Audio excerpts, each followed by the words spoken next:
তবু শৌচাদি শাস্ত্রোক্ত নিয়ম সকল নিজ লীলার অঙ্গরূপ পালন করে থাকে।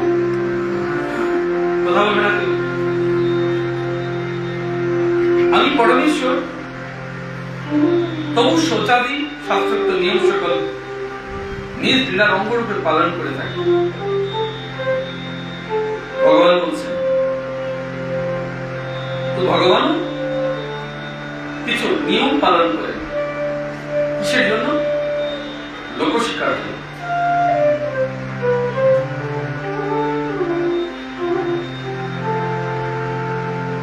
জ্ঞানিষ্ঠ ব্যক্তি অনুরূপী শৌচ আচমন নিয়ম সকল লীলার অঙ্গরূপে যথার্থ রূপে পালন করবে। যারা জ্ঞানিষ্ঠ ব্যক্তি, ভাগবত গান, গীতার গান জাতির ভেতরে সমাহিত আছে, যারা পরমার্থ তত্ত্ব জানে, যাদের ভেতরে তত্ত্বজ্ঞান সমৃদ্ধ করা আছে, তারাও কিছু নিয়ম পালন করে যাবে। কিন্তু ভগবান আরেকটি বিষয় বলছে কি দেখো, কিন্তু অবশ্যই সেই শাস্ত্রবিধির অধীনে থেকে বিধির দাস না হয়ে যেতে পারে। বিধির দাস হবে না। একটা উদাহরণ দিলে তোমরা হয়তো মনে কষ্ট পাবে। তবু বলছি, প্রায় সময় তোমরা দেখে একাদশী পালন করো। এই একাদশীর মূল বিষয়টা তোমাদের মধ্যে আসে এই, আমরা উপবাস করব এবং উপবাসই তোমরা করো, আর কিছু করো না। একাদশীর মূল মাহাত্ম উপবাস করা না। উপবাস মানে অভুক্ত থাকা, তোমরা যেটাকে মনে করছো। উপবাস মানে নিকটে থাকা, ভগবানের নিকট লাভ করা, কিন্তু ওটা তোমরা করো না। সারাদিন মাথায় একটা চিন্তা থাকা, আমি তো মুক্ত আছি, আমি কিছু খাবো না, ওটা খাবো না, সেটা খাবো না, ওটা নেবো না, সেটা নেবো না, কিন্তু ভগবানকে ডাকবে না কেন? ভগবানের কাছে থাকবে না কেন? তার মানে তুমি ওই বিধিটার দাস হয়ে গেছো, ভগবানের নৈকট্য লাভ করোনি। বারবার কি সেবা করা যাবে, কি সেবা করা যাবে না ওই বলছো, কিন্তু ভগবানের কাছে কেমন করে আসবো সেটা তুমি বলছো না। এবং তুমি আমার করছো কি, সারাদিন জপ করছো, অনেকে জপ করছো, কিন্তু ভগবানকে স্মরণ করছো না। বলে জপ করছি, ভগবানকে স্মরণ করছি না, না করছো না। বলে সেটা কেমন? তুমি জপ করছো, তুমি জানছো তুমি জপ করছো, কিন্তু যাকে লক্ষ টাকা মনে প্রাণে তাকে ধারণ করা, তা তো হচ্ছে না। এই প্রশ্ন আমার নয়, সেই প্রশ্ন তোমার ভেতরের প্রশ্ন। এই জন্য একাদশী শুধু নিয়মটা করছো, শুধু অভুক্ত থাকবে, এটা একাদশীর মূল লক্ষ্য না। আমি একটা উদাহরণ দিয়েছি মাত্র, মনে কষ্ট নেবে না। ভগবানকে যে ডাকো, ভগবানকে হৃদয়ে ধারণ করো, ভগবানের পথে চলো, ভগবানকে স্মরণ করো, তার কথাগুলো মনে রাখো। জপ করছো অথচ তাকে মনে নিও। যে অনেক ছাত্র সারাদিন পড়ে, বাস্তবে সে পড়ে না। লোক জানে সে পড়ে, বাস্তবে সে পড়ে না। তো লোক জানে তুমি জপ করছো, বাস্তবে তুমি জপ করছো না, অন্য চিন্তা করছো। এই জন্য তোমরা নিয়মের দাস হবে না। নিয়ম তোমার যেন ভগবান সাধনে কাজ হয়, ঈশ্বর লাভে কাজ হয়, মনকে তৃপ্ত করবার জন্য হয়, প্রাণকে তৃপ্ত করবার জন্য হয়, ভগবানকে লাভ করবার জন্য হয়, কোনটা প্রয়োজন।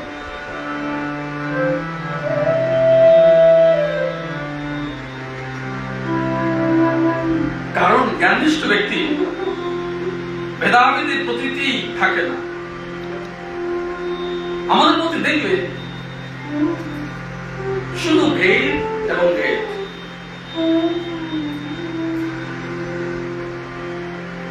তুমি খুঁজে দেখো কতজন সাধু বৈষ্ণবের কাছে গেছে, খুঁজে দেখো। ভগবান কাউকে ভেদ করেননি, কিন্তু আমাদের এই সনাতন ধর্মে, বৈষ্ণব ধর্মে অনেকের ভেতরে আছে, তুমি দেখবে।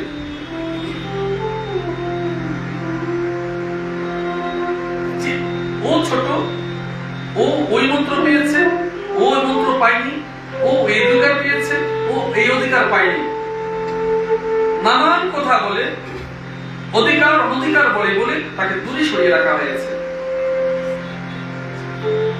এই দূরে সরিয়ে রাখা, এই করতে করতে তুমি জগৎ থেকে অনেক দূরে চলে গেছো। তো ভগবান বলছেন জ্ঞাননিষ্ঠ ব্যক্তির জ্ঞানের ভেদাভেদের প্রতীতি হবে না। তুমি জানলে যে সমস্ত প্রশ্ন পড়ায় ভেদ করছেন, সূচি অসুচি, আত্মীয় অনাত্মীয়, জ্ঞাতি অজ্ঞাতি, নানান কিছু করে তোমাকে অধিকার অনধিকার করে দূরে সরিয়ে রেখেছে, বাস্তবিকে তিনি জ্ঞানী নন। জগৎ জানে তিনি জ্ঞানী, কিন্তু বাস্তব তিনি জ্ঞানী নন। আমি বলছি না, ভাগবত বলছে, ভগবান বলছে।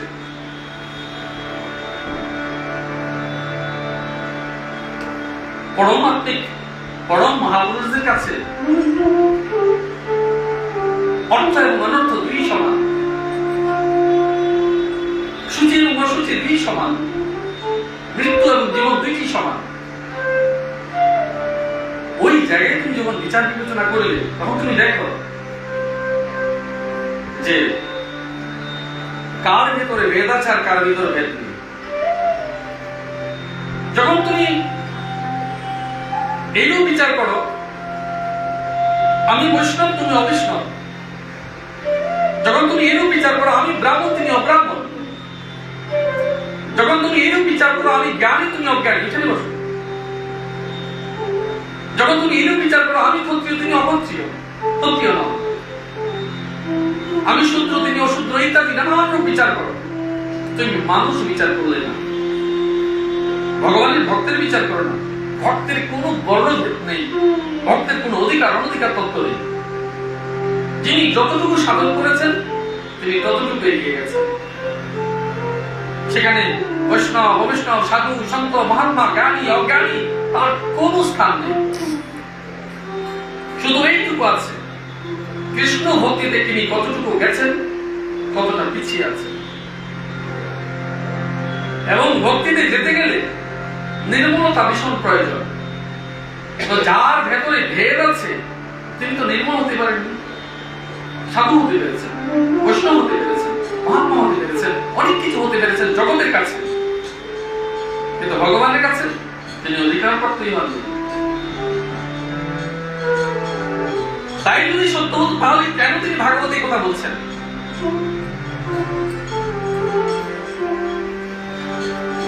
তাহলে দেখো,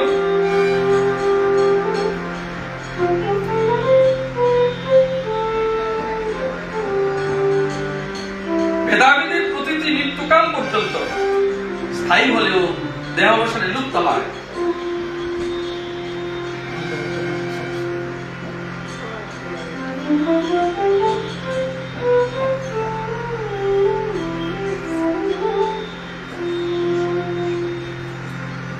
বলে কেন বলছি জানো একটু? দেখো,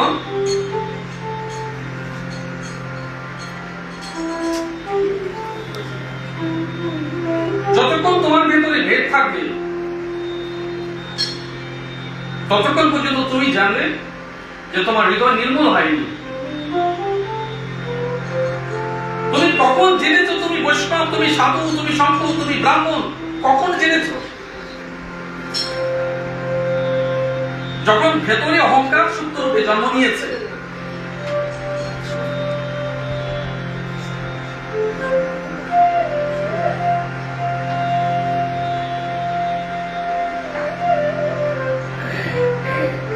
যখন তোমার ভেতরে সুপ্ত রূপে সে অহংকার জন্ম নিয়েছে, আমি বৈষ্ণব, আমি সাধু, আমি সন্ত, কিন্তু মৃত্যুর পরে না বৈষ্ণবতা থাকে না, সাধুত্ব থাকে না, সন্ত থাকে, কিছু থাকে না। মৃত্যুর পরে সব এক এবং অভিন্ন, শুধু বিরাজমান থাকে সূক্ষ্ম তত্ত্ব। আর এই কর্মজীবনে তুমি যেটা করো সেটাই শুধু তোমার পরবর্তী জীবনের যাত্রার সময় তোমার সেটা কাজে লাগবে। তোমার বৈষ্ণবতা, তোমার সাধুত্বতা, তোমার মহাত্মতা তোমাকে মোক্ষ লাভের আমি নিয়ে গেছে কিনা, ভগবানের কাছে নিয়ে গেছে কিনা, এটাই পরম বিষয়।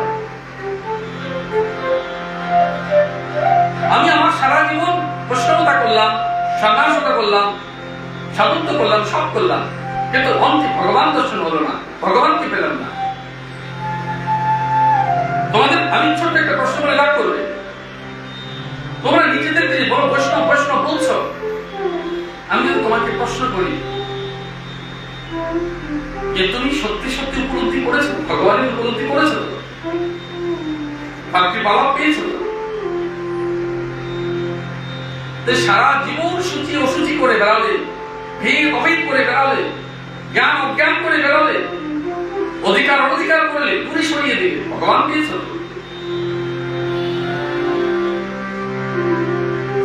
এক সূর্য কাউকে ভেদাভেদ করেনি, এক চন্দ্রমা কাউকে ভেদাভেদ করেনি, এক বায়ু কাউকে ভেদাভেদ করেনি, এক জল কাউকে ভেদাভেদ করেনি, সবাইকে সমান দেখেছে। তাহলে আমরা ভেদাভেদ করেছি মানে তোমার ভিতর নির্মলতা আসেনি।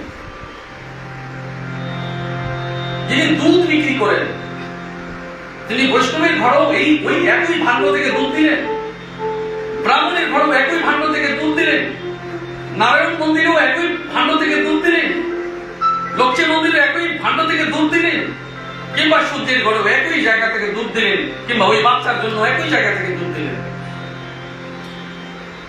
এবার বলো কোথায় গেছে? ভগবান তো অমৃত বিক্রি করেছেন, শাশ্বত সনাতন তত্ত্বটুকু মানুষের কাছে পৌঁছে দিয়েছেন, যার ভেতরে মনুষ্যতা জন্মগ্রহণ করেনি, যার ভেতরে সনাতন তত্ত্ব আসেনি, যার ভেতরে আত্মচৈতন্য আসেনি, তিনি ভেদ করবেন, তিনি মূল অজ্ঞান। এই জন্য তোমরা খুঁজে দেখো কত জনকে পাবে। ভগবান সকলকেই বুকে রেখেছেন, কিন্তু আমি যাকে ভগবান ভেবে প্রণাম করেছি, আমি যাকে ভগবান ভেবে তার চরণ স্পর্শ করেছি, আমি যাকে ভগবান থেকে সর্বস্ব প্রদান করছি, তিনি আমায় কতটা গ্রহণ করেছেন? প্রশ্নটা তোমরা বিচার করবে।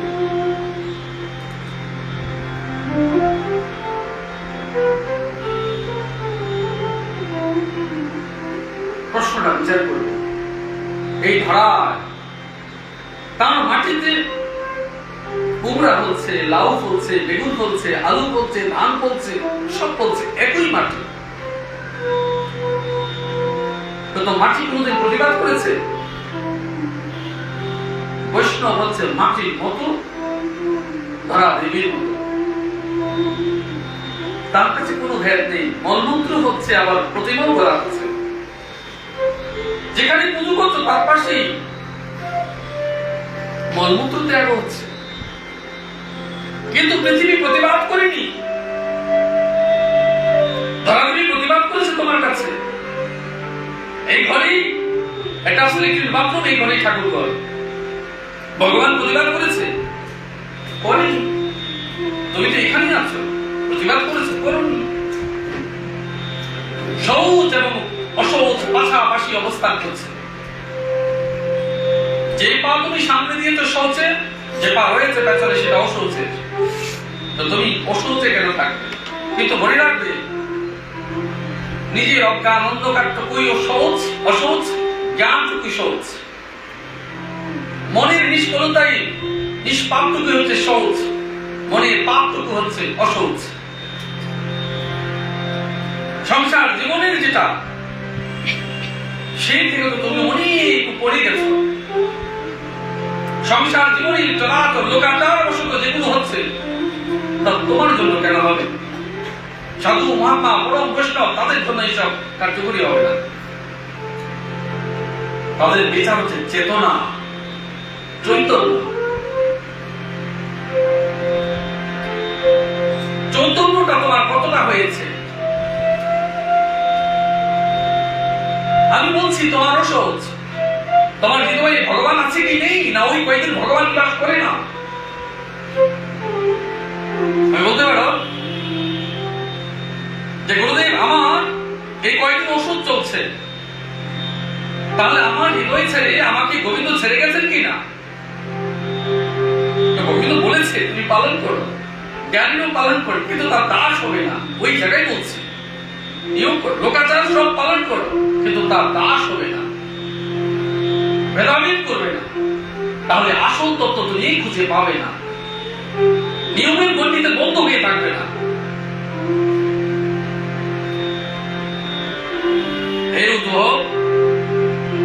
দেহ অবসানে তা লুপ্ত হয়ে যায়। যত ব্যক্তি যত বড় অহংকারী হোক, অভিমানী হোক, মৃত্যুর পর কিন্তু তারা কিছু থাকে না।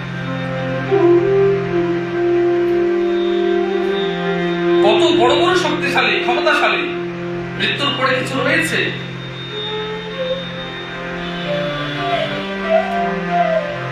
যিনি খুব দীনদুঃখী তার যে গতি, যিনি রাজপ্রাসাদে রয়েছেন তারও একই গতি।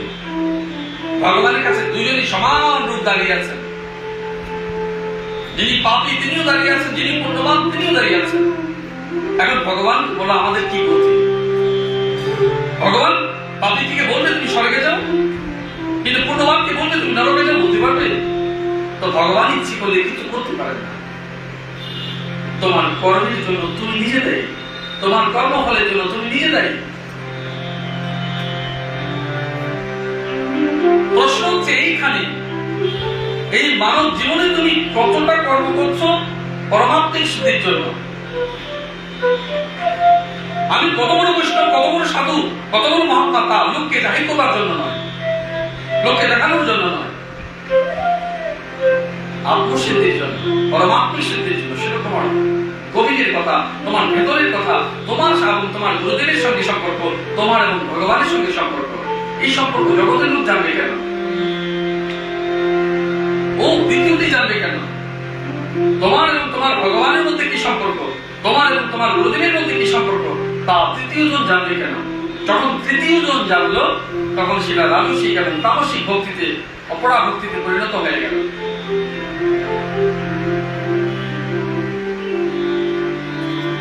তোমার ভক্তি, গুরুগণের ভক্তি শুধু তোমার মধ্যে সীমিত থাকবে।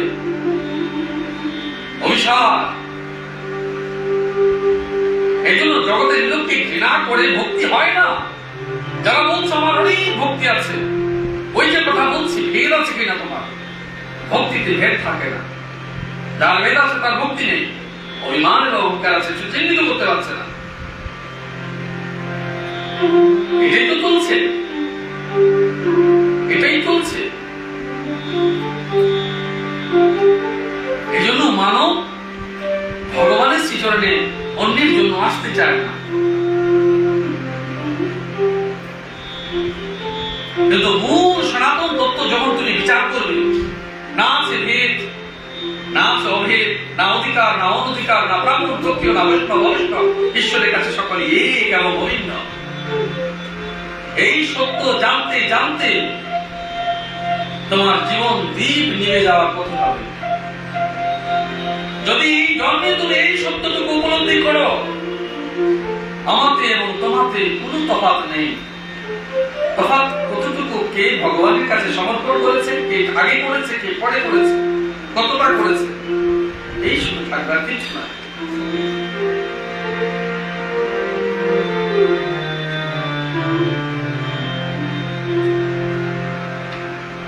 এবার তোমাকে আমি একটা ছোট্ট ঘোড়ার কথা বলছি, শোনো।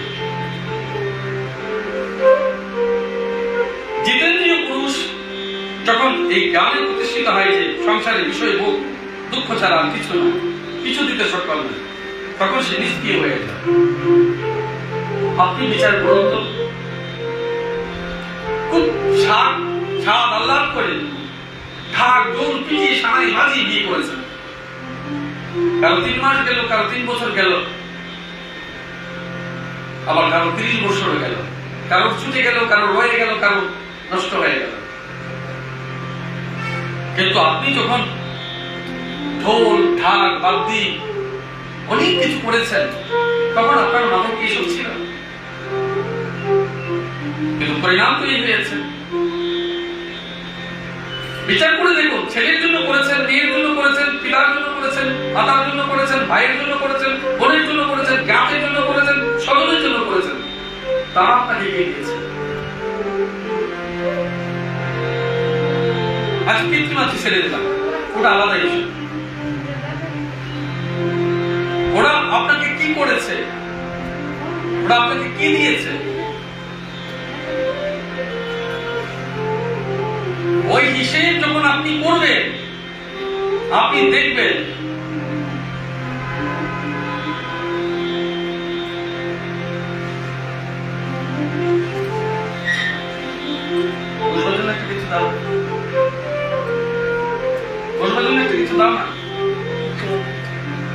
তো দেখো, যখন তুমি সংসার প্রয়োজনের সমস্ত লোকের জন্য করেছ,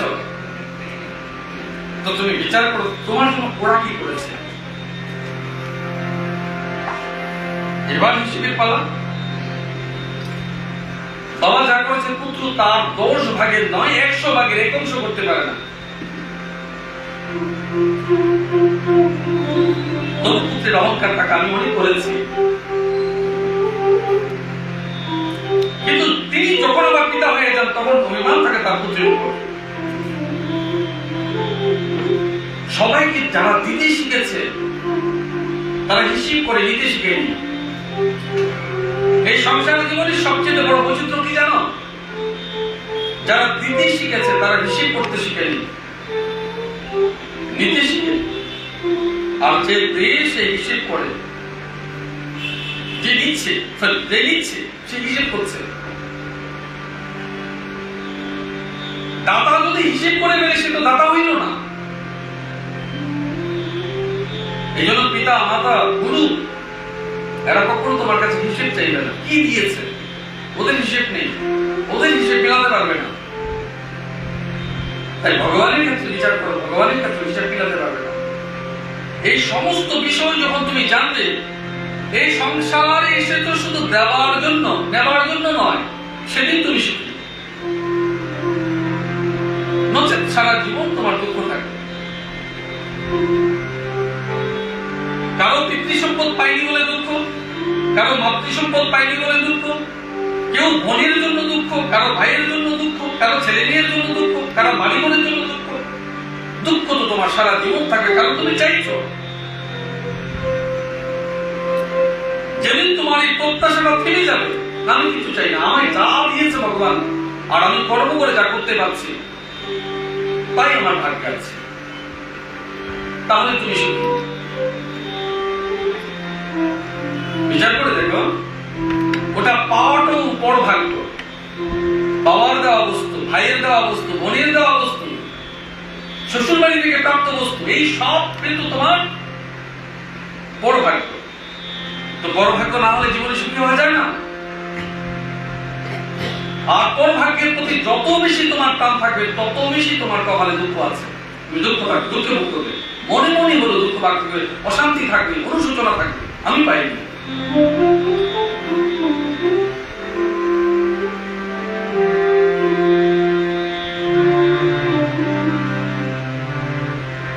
যিনি এই সমস্ত চাহিদা আকাঙ্ক্ষা পরিত্যাগ করতে পেরেছেন, তার ভেতরে বৈরাগ্য প্রাপ্ত হয়েছে। সংসার জীবনে তার অনীহা, সংসার জীবনের প্রতি তার অনীহা। তখন তোমার জীবনের একটা উদ্দেশ্য থাকে। তাহলে এই সংসার জীবনে তুমি কি চাও? গুরু পথ চলো, গুরুর পথে হাঁটো। তিনি কি বলছেন? তিনি চাইছেন পরমাত্মিক সিদ্ধি হোক, আত্মচৈতন্য জ্ঞান লাভ হোক, ভগবানকে দর্শন করো, তার চরণ দর্শন করো, জন্য মানব জীবন যেন মুক্ত হয়ে যায়, মোক্ষ লাভ করো। যতবার মানব জন্ম ততবার কষ্ট,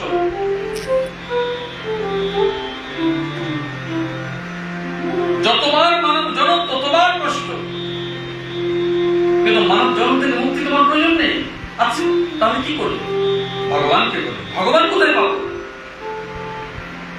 এই জন্য প্রথম ভগবান হচ্ছে যেদিন থেকে তুমি রোজগার করো, যেটা তুমি সেবা দিতে পারো, সেদিন থেকে তোমার জীবনে, তোমার ছোট ছোট ছেলে মেয়েরা তারাও ঈশ্বর সেবা দিতে পারে। বলে কিভাবে?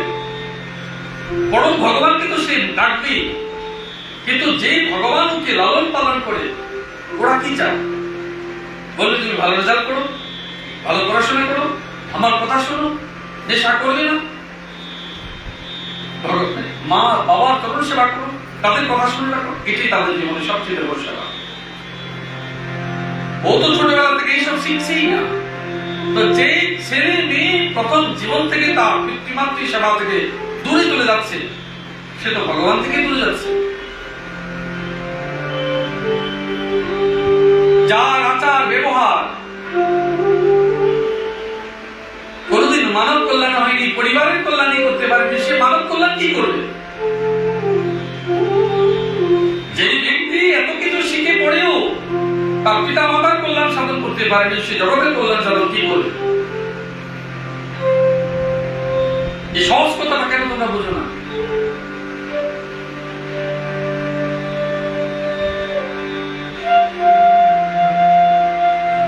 তাহলে দেখো, ওই ভগবানের সেবা করাই তোমার জীবনের মূল উদ্দেশ্য। কর্তব্য কর্ম করে করে, সংসার জীবনে সকল কর্ম করে করে, এবং এইটুকু অন্তর জাগ্রত থাকবে যে আমি কিছু পাবো না, আমি শুধু করে যাব, দিয়ে যাব। যিনি মহাপ্রসাদ তৈরি করেন, বড় বড় উৎসবে দেখেন, যিনি করেন, সারাদিন পরিশ্রম করছেন, ভোর থেকে লিখেছেন, তাকে জিজ্ঞেস করো তো, আপনি যে এত মহাপ্রসাদ তৈরি করেছেন, আপনি সেবার সময় পেয়েছেন কিনা? 100 জনকে খুঁজে দেখবে, 90-95 জনকে দেখবে কিছু খাবার সময় পায়নি। ওরা জল সেবা করবার সময় পর্যন্ত পাচ্ছে না। কেন? তোমার জন্য করতে গিয়ে। ওরা যদি তার সেবা করতে যায়, তাহলে তোমার জন্য সেবা তৈরি করতে পারবে না। তো যিনি হাজার হাজার লোকের সেবা দিচ্ছে, তার নিজের সেবা করেছে কিনা কোন লোক জিজ্ঞেস করেছে? আজ পর্যন্ত জানো, যত বড় বড় উৎসব হচ্ছে, যারা প্রসাদ তৈরি করে, মহাপ্রসাদ তৈরি করছে, তাদেরকে কেউ জিজ্ঞেস করেছে যে আপনি প্রসাদ পেয়েছেন কিনা? তোমরা জিজ্ঞেস করেছো? যদি জিজ্ঞেস করো, যারা প্রসাদ নিচ্ছে তারা যদি কোনোদিন জিজ্ঞেস করে, হ্যাঁ যারা রান্না করেছে তারা প্রসাদ গ্রহণ করেছেন কিনা, ঠিক আমি অপরাধী, আমি তোমার কাছে অপরাধ স্বীকার করি, কেউ করবে না। এই জন্য ভগবান যাদেরকে তোমাদের অপরন্ত দিয়েছে, আমরা কেউ ভগবানকে জিজ্ঞেস করি না, প্রভু তুমি যে আমায় এত দিলে, আমি তোমাকে কি দেব? তুমি যে আমায় এত দিলে, আমি তোমাকে কি দেব? এই কথাটুকু বলবার জন্য লোক, যদি তুমি থাকো, হরে কৃষ্ণ তুমি শ্রেষ্ঠ, তুমি মহৎ মানুষ, তুমি মানবিক পুরুষ, তোমার পরম পুরুষার্থ সিদ্ধ হবে। যে কর্ম করলে ভগবান কি সিদ্ধি লাভ করবে, যে কর্মের ফলে পরম ঈশ্বরকে লাভ করবে, তোমার কল্যাণ হবে, পরম সিদ্ধি লাভ করবে, তাই তো পরম পুরুষার্থ, তাই তো পুরুষার্থ তোমার জীবনে, তোমার লক্ষ্য। তো নিচে বুঝছো কেন? এই হচ্ছে পরম বৈরাগ্য।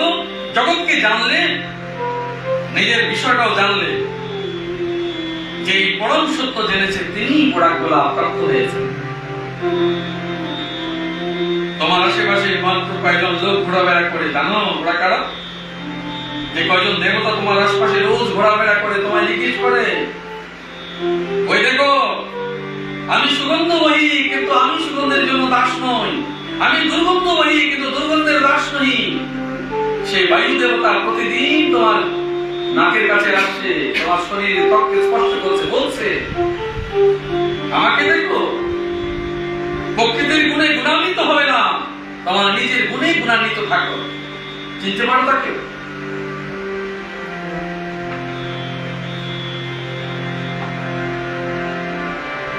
আগুনকে তুমি দেখো, আগুন পুড়িয়ে ছাই করে দিচ্ছে, যাই হোক না কেন পরিণাম ছাই। এই জন্য মনে রাখবে, ভগবানের নাম এমন বস্তু যে যত বেশি তুমি জপ করবে, তাকে ডাকবে, তোমার সমস্ত পাপ রাশি, তোমার সমস্ত আকাঙ্ক্ষা, তোমার সমস্ত বাসনাটুকু ছাই হয়ে যাবে। আমরা তিরোধানে শুধু চরণধরি তাই নয়, বাসনাকে লিপ্ত করে ফেলেছি, শেষ করে ফেলেছি। তাকে হৃদয়ে রেখেছ, কপালে রেখেছ, প্রতীক করেছ। জানি বাসনা মুক্ত হওয়ার প্রচেষ্টায় আছে। বাসনা থাকুক শুধু ঈশ্বরের চরণ লাভের, বাসনা থাকুক শুধু ঈশ্বরের চরণ লাভের, আর যেন কিছু না থাকে। যেদিন একজন মানুষ আরেকজন মানুষকে বুঝে গেল, জেনে গেল, জয় করতে পারলো, সেদিন একজন ভগবানকে সে উপলব্ধি করলো, জয় করতে পারলো। এজন্য সহস্র সহস্র ভগবান চরাচর জগতে বিরাজমান আছে। কত জনকে তুমি জয় করতে পেরেছো সেটা তুমি আগে হিসেব করো।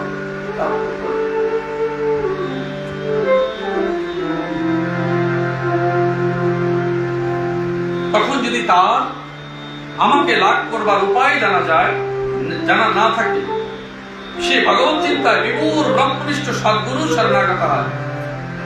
এই জন্য যিনি বৈরাগ্য ভাবপ্রাপ্ত জগৎকে জেনেছেন, যে শুধু জগৎ নেবে আমায় দেবে না, সেজন্য ভগবান বলছেন যে যদি আমায় লাভ করবার প্রচেষ্টা না জানা থাকে, তবে সে সদ্গুরু শরণাগত হয়। যে গুরু তোমাকে ঈশ্বর দর্শন করাতে পারে না, সে কি করে সদ্গুরু? আমি তো আপনার কাছে এসেছি ভগবান দর্শন করবার জন্য। আমি তোমার কাছে কেন এসেছি? ঈশ্বর দর্শন করবার জন্য। আমি স্কুলে ভর্তি হয়েছি কেন? প্রতিটা স্কুল, প্রতিটা কক্ষ আমি পাস করব। একদিন মাধ্যমিক পাস করব, একদিন 12 পাস করব, একদিন BA পাস করব, একদিন PhD করব।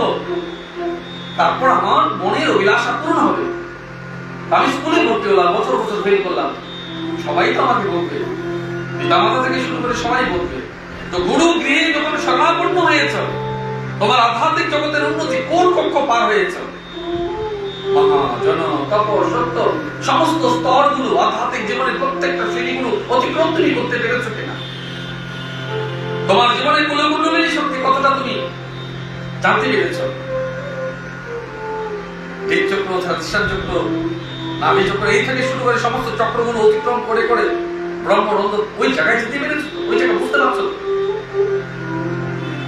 এটা কঠিন বিষয়, এই তত্ত্বটা কঠিন বিষয়, ওটা রেখে দিলাম। সেই গুরু শরণাপন্ন হোক অত্যন্ত সরল ভাবে, বিনয় ভাবে। যেই ভক্তের মধ্যে বিনয় নেই, সমর্পণ নেই, তিনি ভক্ত নন। যেই ভক্তের বিনয় নেই, সমর্পণ নেই, তিনি ভক্ত নন, তিনি শক্ত। এখন তুমি দেখো, তাহলে ভগবান বলছেন যদি তুমি শরণাপন্ন হও সদ্গুরু, সদ্গুরুর প্রথম বিষয় হচ্ছে তুমি তাকে দর্শন করাও, তুমি তাকে দর্শন দাও। এখন একটা ছোট্ট বিষয় তুমি দেখো, কথা বলবে না? এখন একটা ছোট্ট বিষয় তুমি দেখো, যে ঈশ্বর লাভের জন্য গুরু অনেক আমি শিষ্য করেছি, একজনও পরমার্থ সিদ্ধ হয়নি, একজনও মোক্ষ লাভ করতে পারে। আমার এতজনের কি লাভ হয়েছে?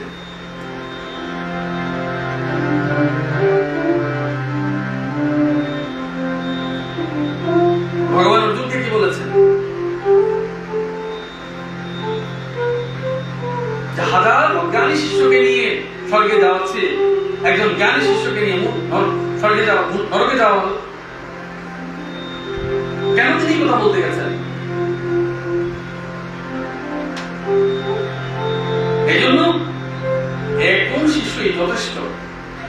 ওই গুরুকে পরিচয় করার জন্য জগতের মাঝে একজন শিষ্যই যথেষ্ট, যে গুরু সেই একজন শিষ্যকে মানুষ করতে পেরেছে।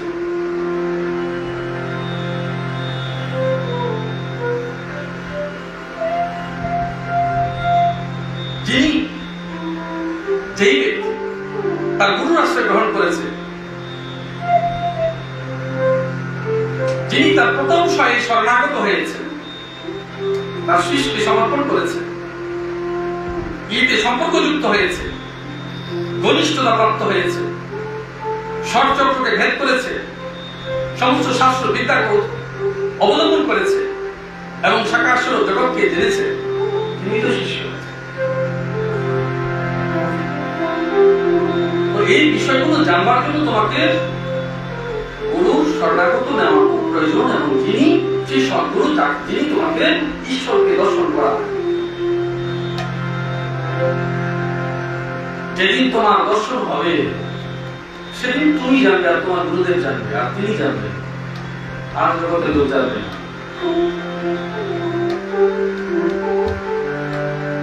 আর জগতের লোক জানবে না।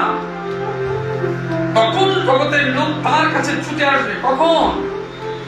ফুল দেখবে, গন্ধরাজ ফুল, শিউলি ফুল ফুটলো আর তার স্বরূপ ছড়িয়ে পড়েছে, তখন তুমি সেই গাছের তলায় ফুল কুড়োতে গেছো।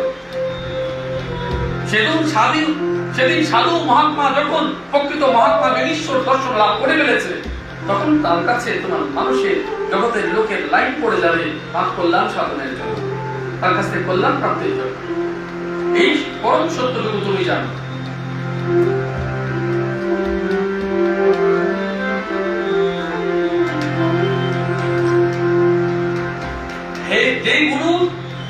সেই গুরুর উপর পরম ভক্তির শ্রদ্ধা রেখে তার দূরদর্শনে বিরত থাকবে। এইটুকু মানে সামান্য একটা বিষয়, ছোট্ট একটা বিষয়। গুরু থেকে সরে গেছ,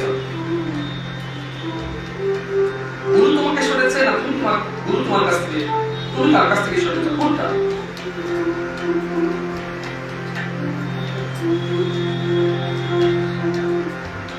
তুলসী শালিগ্রাম শিলায় লেগেছে না শালিগ্রাম শিলায় তুলসী লেগেছে?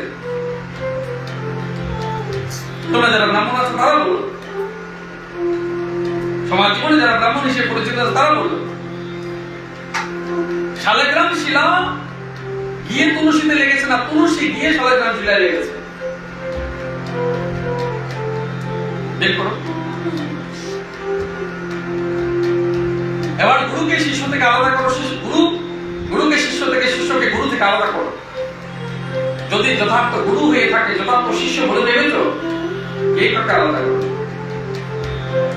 তাই নারায়ণ শিলাতে তুলসী নাকি তুলসী নারায়ণ শিলাতে, ও তত্ত্ব তুমি না দেখলে বুঝতে পারবে না। যিনি প্রথম দিয়েছেন, নিবেদন করেছেন, তিনি জানেন কোনটা কোনটায় গিয়ে গেছে, কোনটা কোনটায় নিবেদিত হয়েছে। কমন বুদ্ধিতে কাজ করবে না। কমন বিষয়গুলো বলে আমি তো হেরে তুলসী পেড়ে এনে লাগিয়ে দিয়েছি, সে আলাদা বিষয়। আমি যে অর্থ বোঝাতে চেয়েছি সেটা তুমি বুঝছো কিনা সেটা বলো।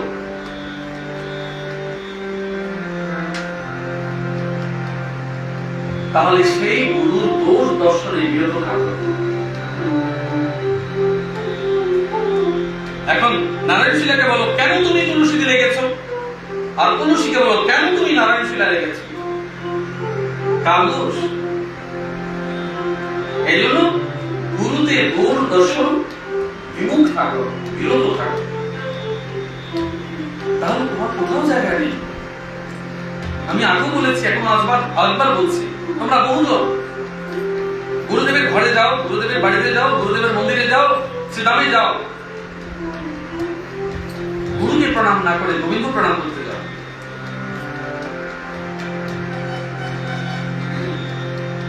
আগে প্রত্যক্ষ ভগবানকে প্রণাম করবে, তারপর তুমি তাকে প্রণাম করবে। আমার বক্তব্য ভগবান বলেছেন। বড়বড়ি কি বলেছিলেন? কে শ্রেষ্ঠ? ভগবান কৃষ্ণ না তোমার গুরু? কে? উত্তর দিতে পারলে তোমাকে আমি শিষ্য করব। এই জন্য মনে রাখবেন, আগে তোমার গুরু, তারপর ভগবান। যে গুরু তোমাকে ঈশ্বর চিনিয়েছেন, ঈশ্বরকে জানিয়েছেন, চতুর্থ সত্তা দিয়েছেন, জগৎকে দেখিয়েছেন, আলোকে দেখিয়েছেন, অজ্ঞানকে নিমোচন করেছেন, তাকে না মেনে তাকে তুমি জানতে পারবে না। ভগবান এটা জানেন। এই জন্য আগে গুরুকে, তারপর ভগবানকে। কারণ গুরুতেই ভগবান নিবিষ্ট আছেন, জগতেই ভগবান আছেন, সর্বরূপে ভগবান আছেন। কে কার সেবা করে? অনেকেই বলছেন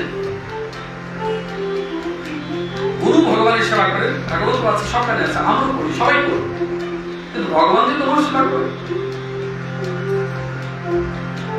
সেটা,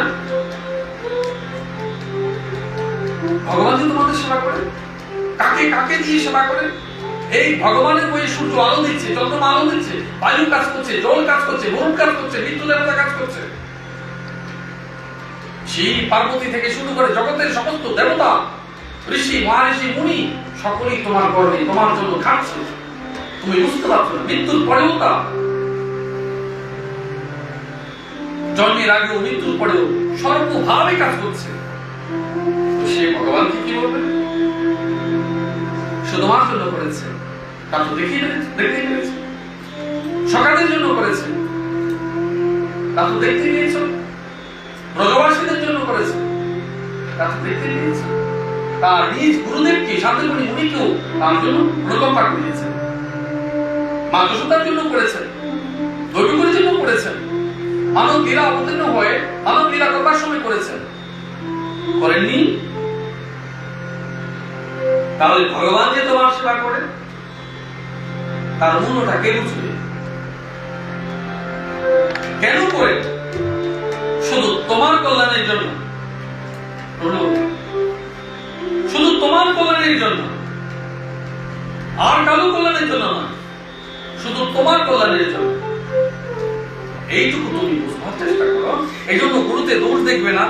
ব্রহ্মজ্ঞান লাভ হওয়া পর্যন্ত সে গুরুকে আমার প্রতিভ জ্ঞানে সমাদর করলে তার সেবায় যুক্ত থাকবে। ভগবান কি বলছেন?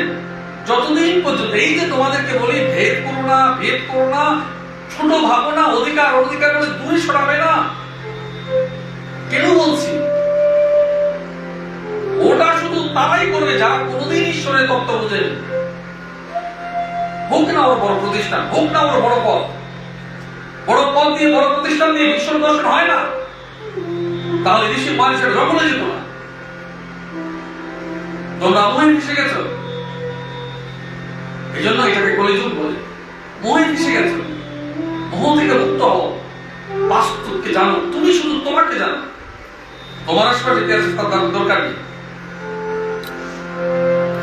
যেই দোকানে কোটি টাকার মাল আছে সেই দোকানে গিয়েও তুমি বাজানোর জায়গা, সেই দোকান থেকেও 5 টাকার সামান কিনতে পারো, কিংবা তোমার পাড়ার টং দোকান থেকেও 5 টাকার সামান কিনতে পারো। দুয়ের মধ্যে তফাৎ কি? বড় দোকান থেকে কিনেছো বলে সেটা গুণ আলাদা হয়েছে, আর একদম ফুটপাতে বসে যে বিক্রি করছে সেটা আলাদা হয়েছে না। একই কোম্পানি থেকে জিনিস বেরিয়েছে, একই কোম্পানি ভগবানের ঘর থেকে বেরিয়েছে, সেটা উপলব্ধি করো। এই জন্য তুমি এই মোহে বিভ্রান্ত হয়েও না। অনেকেই বলে বড় প্রতিষ্ঠান, বড় জায়গায়, বড় কিছু, ওটা দিয়ে তোমার মুক্তি লাভ সম্ভব নয়। ওইসব মোহ মাথা থেকে ছেড়ে দাও। যা করবে তুমি নিজেই করবে, নিজেকে জানো। আত্মচৈতন্য, কেউ প্রতিষ্ঠান তোমাকে আত্মচৈতন্য দিতে পারবে না যতক্ষণ না তুমি সেটাকে অর্জন না করছো। প্রতিষ্ঠান তোমাকে জব করে দেবে না, তুমি করতে হবে। ঈশ্বর প্রাপ্তি তোমাকেই করতে হবে, আর কেউ করিয়ে দেবে না।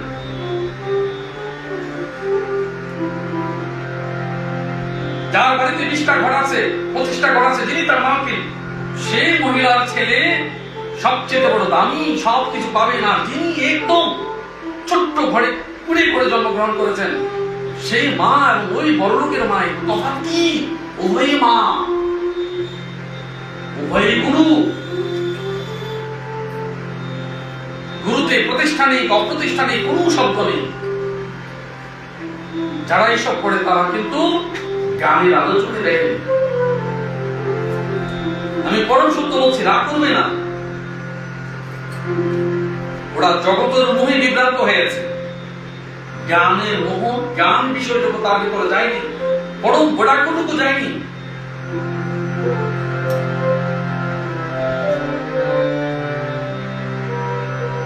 এই যে তোমরা বহুজন বৈষ্ণব আছো, একজন অপরজনকে কোনোদিন যখন জিজ্ঞেস করো কোন প্রতিষ্ঠান থেকে নিয়েছো, কার কাছ থেকে নিয়েছো, তোমার গুরুদেবকে, এইসব প্রশ্ন করো, কিন্তু কোনোদিন কি কথা জিজ্ঞেস করেছ? রাধারানীর দুর্লভ চরণ, ভগবান কৃষ্ণের বিষয়, ওই গুরু আপনাকে কতটুকু জানতে দিয়েছে, কতটুকু জানতে পেরেছেন, কতটুকু আপনি আমাকে একটু সমতৃপ্ত করবার জন্য সেই জ্ঞানটুকু দেবেন। সে জানবে, সে পাবে তুমি। সেই কথা তোমরা কোনোদিন করো না, কোনোদিন বলো না।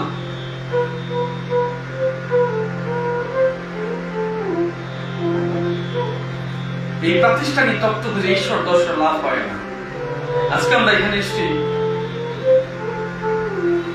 যে ওনারা আমাদের প্রতি যে কৃপা করেছেন,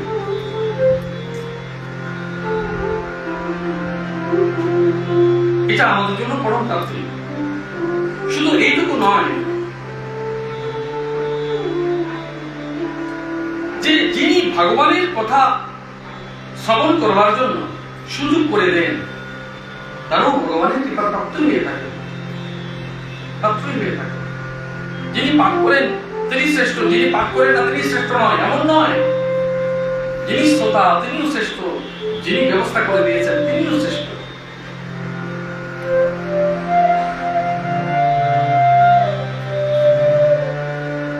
এই জন্য নিশ্চিত মনে রাখো, কার কোন কর্ম ঈশ্বরের চরণে পৌঁছে গেল